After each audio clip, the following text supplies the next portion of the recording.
you're saying that obviously this isn't a policy that you can go look up in the government. This is off the books, but there are individuals like, I guess maybe we would call them the Minister of the Interior or whatever, but there are people in the government that have a side hustle. They've got their real government job, things that they do above board, but then there are people in the government that have this plaza system.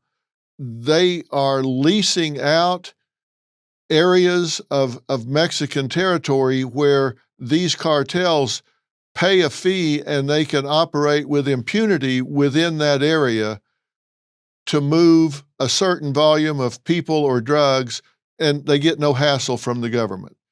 They're leasing that area, and it keeps all the other cartels away, and it keeps the government away. Yeah, they're paying the convenience fee to be able to conduct their illicit operations within that geographic territory to those members of the government. That's exactly what it is. Okay, and are they all around the border? No, they stretch out throughout the country of Mexico. And the price is going to depend on, number one, how big is your organization? How big is the geography you want? And how valuable is the territory for either cultivating, safeguarding, or getting your product into the United States of America? Probably not going to pay as much for Onagua as you are for Juarez, because you've got much more logistical challenge from Onagua to get your property or your product in the United States than if you're in Juarez or just south of Nogales or something like that. Okay, so that's prime real estate right along the border there. So well, yeah, they don't, you pay more money for better real estate, obviously. yeah, and so they don't worry about the Mexican military or police force coming in there and bother them. They don't have to hide. They can just have things out in the open there. Well, they can until somebody else comes along and offers the Mexican government or officials more money for that same territory, or moves in and has the power and the desire to take it over. Then they have to start worrying, because it's all about, like I said, it's all about money. When you go back to Pablo Acosta, the investigative reporters who looked into Pablo Acosta say that he would take $100,000 a month to the federal radio station in Onagua, and a cut went all the way up to the president of Mexico at that point in time. So you've got a lot of mouths to feed. You've got a lot of variables going on. And so there is no real stability for the most part, because they're constantly competing with each other. They're constantly trying to outbid each other, or they're trying to kill each other in order to get the upper hand. So how much money are we talking about here? I've been to Eagle Pass. I've been to a lot of areas around the border there. Some of these areas go for miles. I mean, 20, 30, 40, 50 miles along there. Will one cartel control all of that? A long stretch of the river? Will somebody have 20, 30, 40 miles of it, or is it chopped up? It's chopped up, and it varies depending on where you're at and who has access to certain areas, who's either paid for it or has enough muscle in order to come in and be able to obtain it. So it varies. The size of that contact with the border varies based off of the organization and how the government has it laid out, and how much your neighbors are willing to try to fight and take it from you. Yeah, and you say somebody was paying $100,000 a month, then Colombians come in and say, we'll give you $1 million. So they need to get rid of the guy they made a deal with for 100, so they just go take him out. It's all about money. Wow. So are these government officials that are on the take like this? I know there's a lot of people that have got their hands in the till, but they must be making a lot of money. Are they living extravagant lifestyles down there? That is a good question. I don't know. I don't know how they're living, but I don't care how much money they're making. Is it worth selling your soul to the devil, so to speak? I would think that for all of the luxury they could buy, they probably still can't buy a good night's sleep because of the people they're dealing with. You never know who's going to turn on who. I would think that it's such a dog-eat-dog system that you're describing. You just wonder, is it going to be tomorrow or the next day? It seemed like it's when, not if, somebody's going to step on you to get to the next level. I don't know how in the world they ever survive in that situation. That's the nature of the business, I guess. If you want you want to get in bed with them, you're going to have to deal with those consequences. But the problem is, human nature, most people have a short memory and are greedy. And once they're willing to take a little bit, then they're owned. Because once the cartel has you in their pocket, there's no getting out without their permission.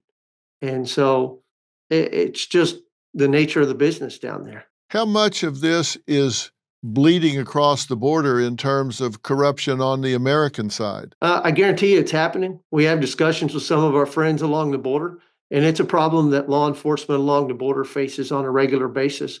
But down there, it's when you get on the Texas side, you have a couple different things. And I will tell you that when we first started working closely with folks from the border, we were really distrustful of some of the law enforcement.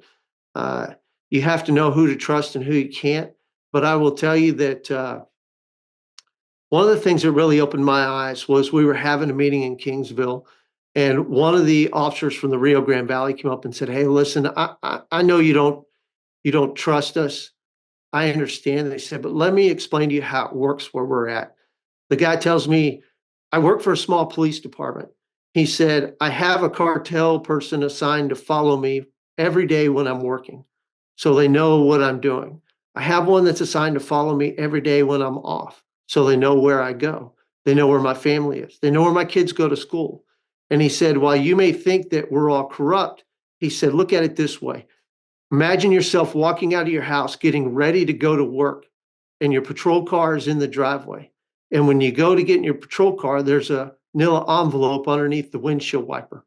He said, "In that manila envelope may be a picture of your daughter at the playground at the elementary school.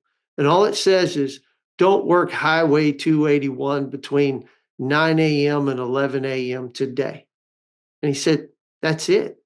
He says, "Do you think I'm going to go work Highway 281 between 9 a.m. and 11 a.m. today?" I said, "I wouldn't think so." He says, "No." And he goes, "The problem is, who do I tell?" He says, "Because a lot of times the cartel has people embedded within our law enforcement agencies down here. And so I can't go tell my supervisors, because if it gets out, then my family's in danger."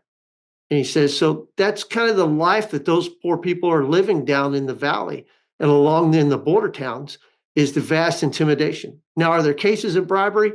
We've seen it. We have counties down there where the sheriffs have gone to federal prison. Their family members have gone to federal prison. They've been working with the cartels. They have helped the cartels. We've seen it much farther north than the border, where law enforcement has helped them because they do offer money sometimes. But it's one of those things that when you get down the border has become more like Mexico in many ways than it has the United States. And I feel sorry for those folks, because there's a lot of good people down there who are living in fear and are trying to do the best. And to me, those guys are heroes, because they're right there on the front line. It would be easy to criticize them, when you're a long ways off. But when you look at these folks and their families are being threatened, and all they're being told is not to be at a particular place at a particular time, really can't blame them for not being there. If it was your family, would you go out and work the highway after they gave you a picture of your kid on playground at school? I think I'd be looking for someplace I could farm in Nebraska or something. It just seems like that's a very dangerous place to be. $36 trillion. That is the U.S. debt, and it gets deeper and deeper by the day. Our debt has never been higher, nor have the stakes. The government is looking to slash the federal budget by $2 trillion, and no one knows what that will mean for your job, savings, and future. I've seen a lot in my time, and there's one thing I know for sure. You need to prepare before it's too late. I trust Preserve Gold to help protect my wealth, and I strongly urge you to do the same. They are the only precious metals firm I trust and recommend to my family, friends, and audience, and they have a special offer just for you. Text Dr. Phil to 50505 to get your free precious metals guide from Preserve Gold. With gold prices recently breaking records and analysts predicting this trend to continue throughout 2025, you cannot afford to wait. As a bonus, you can get up to $15,000 with a qualified purchase from Preserve Gold. So don't wait. Text Dr. Phil to 50505 today. Talk to me about these stash sites that you're talking about, because you said when you first came in as sheriff in 2021, you realized real quickly that the cartels had, I think you said 16 different stash sites that you discovered just straight away. What are stash sites and what do they consist of and what are they stashing? I assume it's drugs, of course, but talk about what you found. So Goliad is halfway between Laredo and Houston. So we're about 180 miles out of Laredo, 180 miles from Houston. But most of our traffic actually comes out of the Rio Grande Valley, McAllen, Brownsville, down in that area. And so what was happening was you have cartels. Cartels have liaisons. The liaisons work with contractors that work for the cartels. And then the contractors have subcontractors. So what was happening was these contractors would have either the contractors themselves or subcontractors would drive loads of illegal aliens up to Goliad or one of the counties in this area. And a stash site is a place where they might put those illegal aliens there for a little while they go fuel up or while they go and get supplies. It also is a place where they would stash stolen vehicles to make sure the GPS was properly disconnected, and these places were not on property that was owned by anybody related to any of the contractors or anything. Usually these properties were out in the middle of nowhere. They were absentee landowners.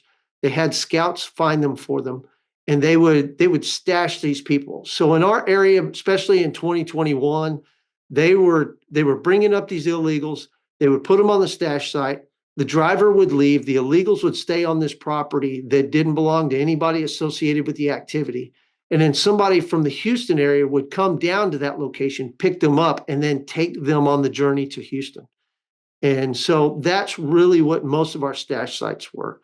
It was stashing out illegal aliens, resupply for water, food, anything like that, fixing flats, making repairs to cars, or storing stolen vehicles in order to ensure that the GPS had been properly disconnected on them. So these weren't buildings or anything. They were just off the road out in the middle of nowhere where people could congregate, so they weren't seen from the street. They weren't seen from the road. Most of them, that is correct. Some of them did have houses that hadn't been lived in a long time.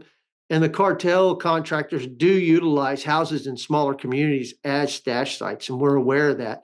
But most of ours were out on absentee landowners that were nowhere from this area. And the cartel scouts had located those places and had set them up shop so that they could utilize them rent-free, of course. Yeah. And you said some of these people were afraid to come down and get on their own land because these people were there. You don't want to happen onto them. We had a lot of residents who were scared because of the activity in the brush out in the county when we first got here in 2021. And so we worked very hard to remedy that. Now, we found 16 cartel stash sites. There's not much telling how many stash sites there were actually out in the county, but those are just the ones we were able to discover through our proactive work. So, and then when you go a little farther south of us, you'll find ranches that are completely abandoned because it's no longer safe, or it hasn't been safe for quite a while for people to leave their house unattended or leave their family at home while they go to work. And so a lot of those larger ranches, the people that own them have bought houses in the towns so that their wife and children will be safe while they go to work during the day.